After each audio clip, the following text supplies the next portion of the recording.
Hay libros inolvidables que nos permiten entender algo de este mundo, sentir la vida de otro modo, vivir más veces.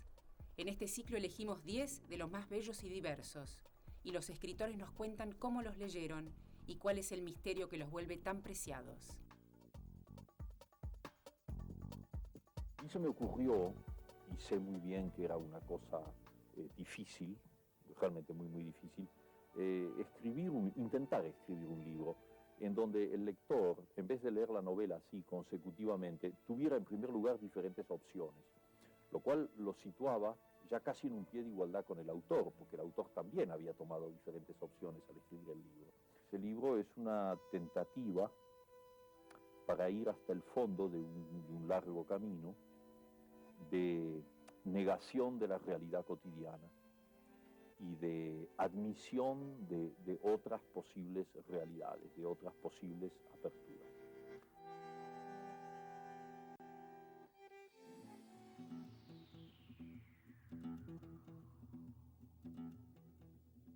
Hoy vamos a adentrarnos en una novela mítica de la década del 60 que refleja un modo de vivir muy particular entre extasiado y conflictivo, ya que Rayuela, de Julio Cortázar, es un poco el emblema de una generación.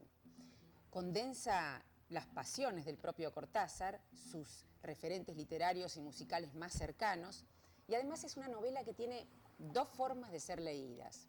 Podemos elegir la más tradicional, de corrido, pero también la que sugiere el propio Cortázar en un tablero de dirección que aparece en la primera página. Ahí empezaríamos la novela en el capítulo 73, luego saltaríamos al 1, después al 116, pero en este aparente desorden siempre se encuentran los dos protagonistas de Rayuela, estos amantes apasionados, Oliveira y la maga, que además en aquel entonces muchos hombres andaban buscando la maga y muchas mujeres querían encarnarla. Así que vamos a ver qué constituyó Rayuela para la literatura argentina y cómo un libro tan personal de Julio Cortázar se convirtió en un clásico de la literatura latinoamericana. Julio Cortázar dijo que Rayuela es la experiencia de toda una vida y la tentativa de llevarla a la escritura. Una vida de itinerancia, lucha, romanticismo y pasión por las letras y el jazz. Cortázar nació en 1914 y en el 51 fijó su residencia en París, donde escribió casi todos sus libros, desde Final del Juego, Historias de Cronopios y de Famas, Todos los fuegos el fuego, El perseguidor y otros cuentos, Bestiario, 62 modelo para armar y el polémico libro de Manuel. Rayuela es una novela experimento, una puesta en escena del amor entre surrealista y mítico, una novela de apetitos literarios, de amistades como las reunidas en el Club de la Serpiente, de vagancia por las calles, de metafísica y mundanidad.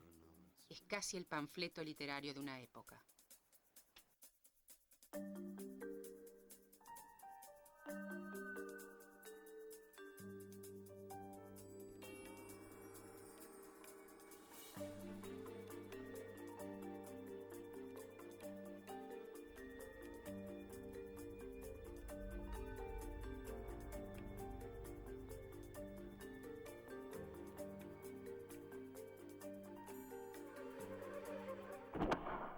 Bueno, Mariana, ¿cómo llegó Rayuela a vos o cómo ese libro llegó a tus manos? Llegó a partir de Cortázar como cuentista, que a mí me gustaba mucho en la adolescencia. Había leído la mayoría de sus libros de cuentos y era fan. Entonces dije, bueno, vamos a la novela. ¿Y por qué eras fan? A mí me gusta el género fantástico y me parece que él hace un fantástico rioplatense muy peculiar. Y nada, había algo en su estilo y en sus temas que me apelaba directamente, me reconocía. Y contame cómo hiciste tu lectura de Rayuela, porque está la posibilidad de leerla sucesivamente o seguir las instrucciones del propio Cortázar. Sí, yo creo que lo que me fascinó de la primera vez es que cuando la lees con las instrucciones, la novela se va achicando, es rarísimo lo que pasa.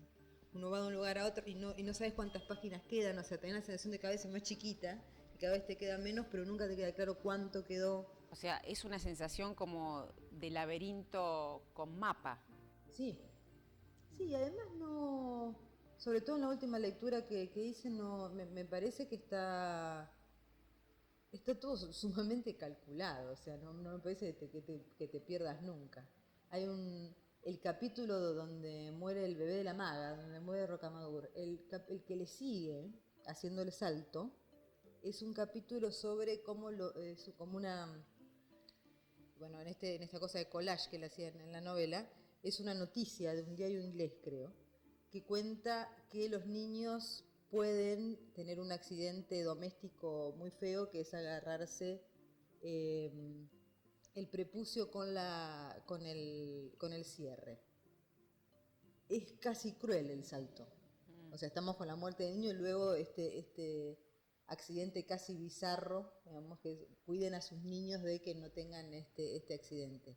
Y esas pequeñas cosas te hacen ver que hay un cálculo perfecto en ese recorrido. O sea, que puede ser juguetón para el lector, pero a mí me parece que Cortázar sabía perfectamente qué poner ahí, y hay ese tipo de sonrisas irónicas que desdramatizan, que está bueno y no al mismo tiempo, es un poco cruel. No me da la gana de ir, Rocamadour, y tú sabes que está bien y no estás triste. No me importa nada de ti a veces, y creo que eso me lo agradecerás un día cuando comprendas, cuando veas que valía la pena que yo fuera como soy. Pero lloro lo mismo, Rocamadour. Me equivoco, porque a lo mejor soy mala, o estoy enferma, o un poco idiota, no mucho, un poco, pero eso es terrible.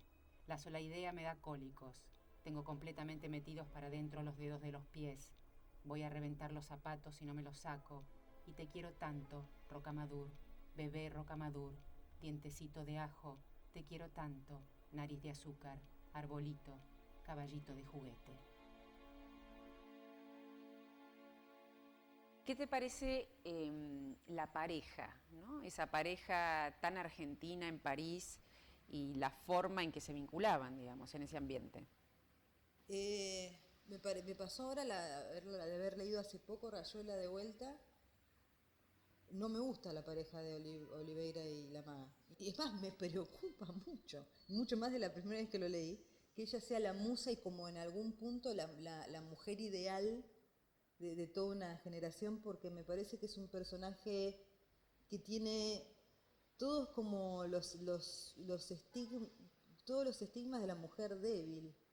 Y además esta cuestión de que Oliveira es la razón, el temperamento artístico, además el que es capaz de pensamiento abstracto, mientras ella es el instinto que además le falla, porque se muere su hijo, o sea, ni siquiera. Y la atracción así como demasiado intuitiva, demasiado de no saber por qué. Me parece como esa división de roles hoy es, no sé si hoy se escribiría así, me parece que ya en nuestra época es difícil imaginar una relación así. Apenas él le amalaba el noema, a ella se le agolpaba el clémiso y caían en hidromurias, en salvajes ambonios, en sus talos exasperantes. En un momento dado, ella se tordulaba los urgáleos, consintiendo en que él aproximara suavemente sus orfelunios. Mariana, ¿y qué te parece este lenguaje inventado por la maga, sobre todo, ¿no? Que es el gíglico. Sí, es un lenguaje íntimo a lo mejor, ¿no? Es como el que hablan, es más lindo que ciertas cosas, iba a decir una barbaridad, pero es más linda que ciertas cosas que uno dice en la intimidad, ¿no es cierto? Sobre todo ciertos diminutivos que son así terriblemente tontos. Esto por lo menos es como un lenguaje de la intimidad más intelectual. Apenas entreplumaban, algo como un ulicordio los encrestoreaba, los extrayuxtaba y paramovía. De pronto era el clinón, la esterfurosa convulcante de las mátricas, la jadeollante embocapluvia del orgubio, los esproemios del merpasmo en una sobrehumítica agopausa. También la relación erótica es bastante despótica, ¿no? Entre la maga y Oliveira. La maga es un cuerpo muy sufrido, muy sometido. Entonces, el efecto ese como de dominación sexual terrible de Oliveira a mí lo que me provoca como lectora mujer, digamos, es, lejos de erotizarme, me parece una reafirmación de su poder, del de él. Te crispa. Me crispa, sobre la fragilidad de ella, me parece que le está castigando. ¿Y la violación de ella en Uruguay qué viene a decir? Me parece que viene a reforzar la indefensión. Digamos, es un cuerpo que de tan indefenso atrae la violencia. Y a mí esa idea me perturba, o sea, me parece poderosa, digamos, ¿no? Y sobre todo decir, qué arriesgado este hombre diciendo esto, pues lo que está diciendo es esto. En cambio, en la segunda parte, que a mí el personaje de la mujer me interesa mucho más, cuando está Talita medio desnuda en ese tablón entre los dos hombres, eso sí es otra cosa. Ella no está indefensa y uno sabe que puede ir para adelante, para atrás, incluso si se cae, no tengo miedo por ella. Por la maga tengo miedo todo el tiempo. Y no me gusta sentir eso por el personaje de una mujer que además está puesta como musa, que además está puesta como mujer ideal, digamos.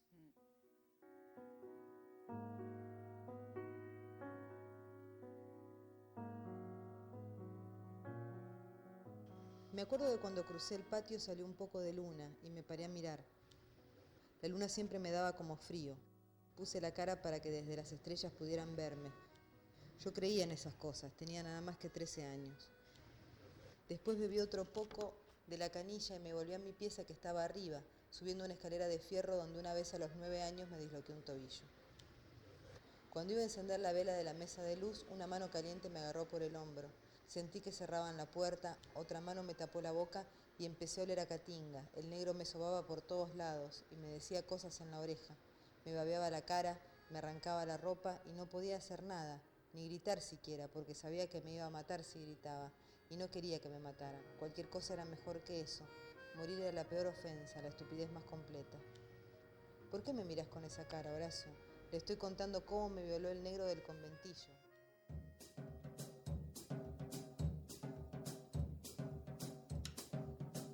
¿Cómo fue tu encuentro con Cortázar? ¿Estuviste con Abelardo Castillo y con él?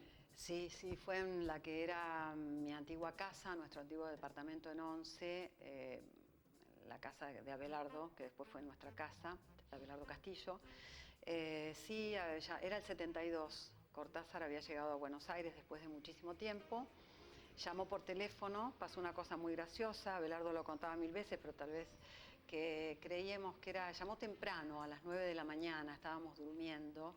Abelardo creyó que era una broma de sus amigos de San Pedro, que podían llegar a decir soy Cortázar. Pero después se dio cuenta enseguida, pues dijo Cortázar, que tenía la R. Y bueno, arreglamos de que venía a casa a tomar un café, pidió que fuéramos pocas personas.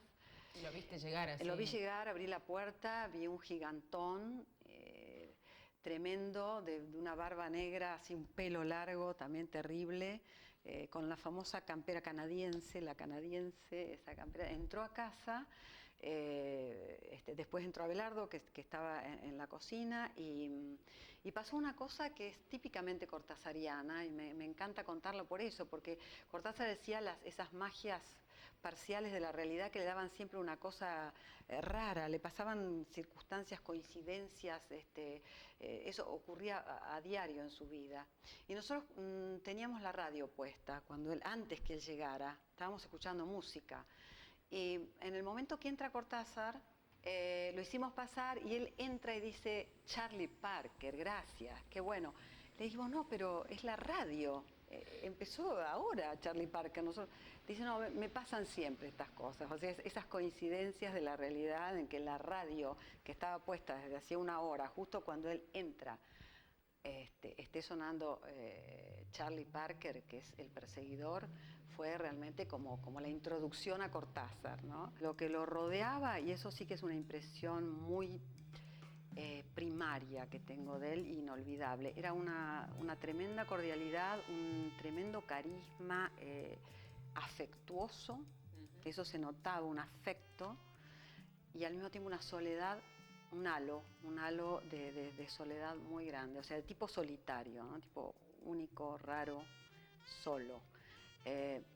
Bueno, me encantó que me acompañara siempre esa imagen que tengo de él. Me acompaña cuando releo sus libros, siempre.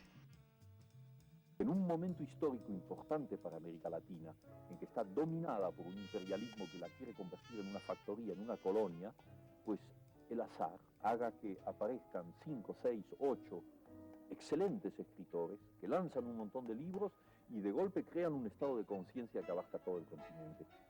Mi obra personal fue hecha en la soledad, fue hecha en la pobreza, fue hecha sin el menor apoyo editorial, y que cuando los editores se despertaron a mis libros, a los libros de Fuentes, a los de García Márquez, a los de Vargas Llosa, se despertaron porque las primeras precarias y difíciles ediciones habían sido bruscamente leídas por un montón de gente que se las pasó de mano en mano, y los editores, que no son tontos y que están ahí para ganar dinero, comprendieron perfectamente que esos escritores había que editarlos.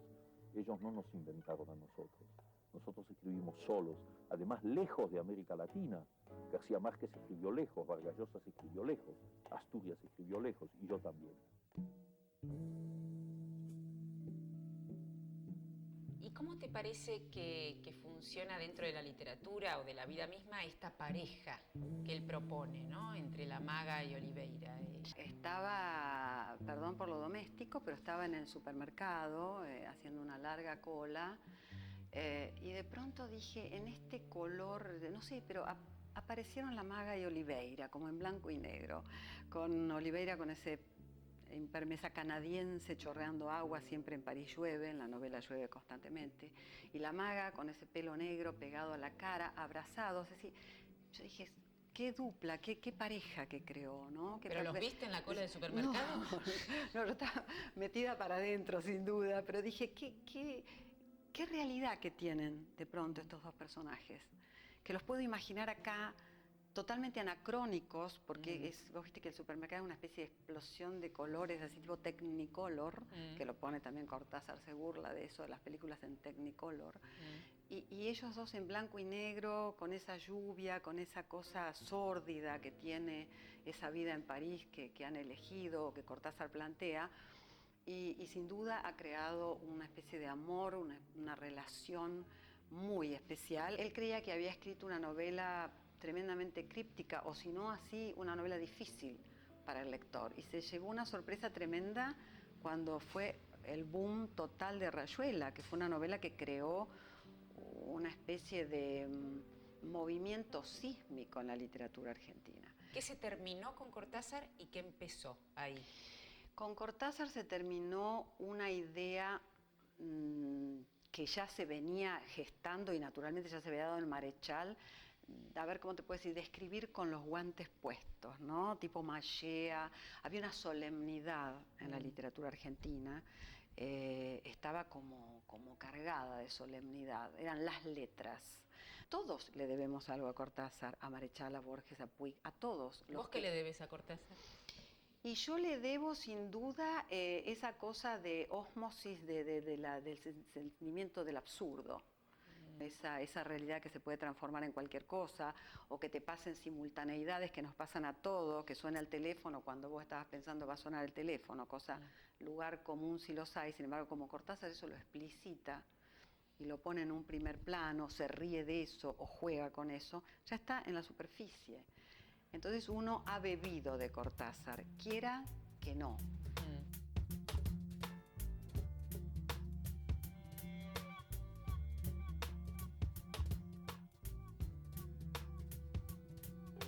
A lo largo de 28 años yo he vivido en Europa y nunca me sentí exilado porque era una decisión personal. Yo podía volver a mi patria cuando quería. Desde hace 5 años no puedo volver. Desde hace 5 años soy un exilado como todos los demás. Pero el exilio es doble. El exilio físico, bueno, es mi problema. Yo lo puedo tomar bien, lo puedo tomar mal, pero es mi problema personal. Lo que es terrible es el exilio cultural. El hecho de que la Junta de Videla en la Argentina haya prohibido la publicación de mi último libro de cuentos, porque en ese libro había 2 cuentos que les molestaban, eso significa un exilio cultural, es decir, 22 millones de compatriotas míos se han visto privados de leerme. Hay tantos factores que modifican la lectura de una novela hoy, la realidad en que se vive, de lo que significó en los 60 cuando sale Rayuela, donde había toda una politización, donde un momento en América Latina importantísimo en su historia reciente y contemporánea. Vos pensás que Rayuela sale en el 63, 3 años después de la Revolución Cubana, las luchas sociales, la idea de lo utópico, el cambio, que había toda una gente que tenía entre 20 y 25 años que lo creía sinceramente y muchos dieron la vida por eso, sin duda, en América Latina. Entonces esta novela tuvo un lector y tuvo una fertilidad en ese campo, en donde se cruzaba la lectura de Cortázar con la lectura política de Cortázar.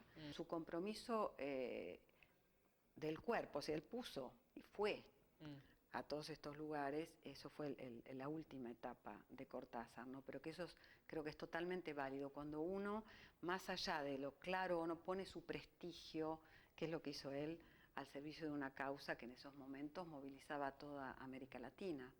Una cosa es la prosa de Cortázar, sí, y otra cosa es esta lengua que inventan juntos sus protagonistas, sí, el gíglico. o gíglico. Gíglico, lo inventa la maga. ¿Qué te parece esta lengua inventada, esta especie de eufemismo erótico? Bueno, primero me parece uno de esos placeres del escritor, antes que nada. Cortázar era, como todos los escritores que conozco, como yo misma, un gran visitador para reírse del diccionario, el cementerio, como lo llamaba él, el cementerio de las palabras. Cortázar habla de los juegos de palabras, de la sensualidad de las palabras, de la hipocresía de las palabras, las trata de distinta manera, las vapulea, las lleva y las trae, estas perras, dice de pronto, de las palabras, hasta que logra que digan o que hagan lo que él intenta, ¿no? Vamos a escuchar un poco de estas perras palabras de Cortázar. Sí. Si querés, podés elegir un fragmento. Bueno, este fragmento cortito se refiere precisamente a lo que vos mencionabas, las dos realidades que viven la maga y Cortázar. La maga vive, y Cortázar, digo, y Oliveira. Y Oliveira ve vivir a los otros, es como un río en el que no puede meterse, ¿no? Unas aguas que le están prohibidas. Este fragmento alude a eso. Hay ríos metafísicos, ella los nada como esa golondrina está nadando en el aire, girando alucinada en torno al campanario, dejándose caer para levantarse mejor con el impulso. Yo describo y defino y deseo esos ríos, ella los nada. Yo los busco, los encuentro, los miro desde el puente, ella los nada y no lo sabe, igualita a la golondrina. No necesita saber como yo, puede vivir en el desorden sin que ninguna conciencia del orden la retenga. Ese desorden que es su orden misterioso, esa bohemia del cuerpo y el alma que le abre de par en par las verdaderas puertas. Su vida no es desorden más que para mí, enterrado en prejuicios que desprecio y respeto al mismo tiempo. Yo, condenado a ser absuelto irremediablemente por la maga que me juzga sin saberlo. Ah, déjame entrar, déjame ver algún día cómo ven tus ojos. Que se quede con las ganas. Que se quede con las ganas. Gracias, La Silvia. maga ve lo que él no puede ver.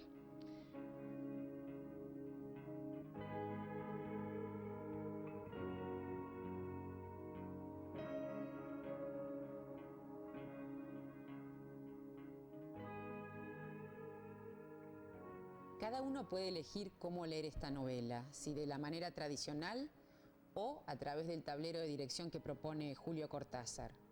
También cada uno puede elegir su propio idioma del amor, así como la maga y Oliveira inventaron el gíglico.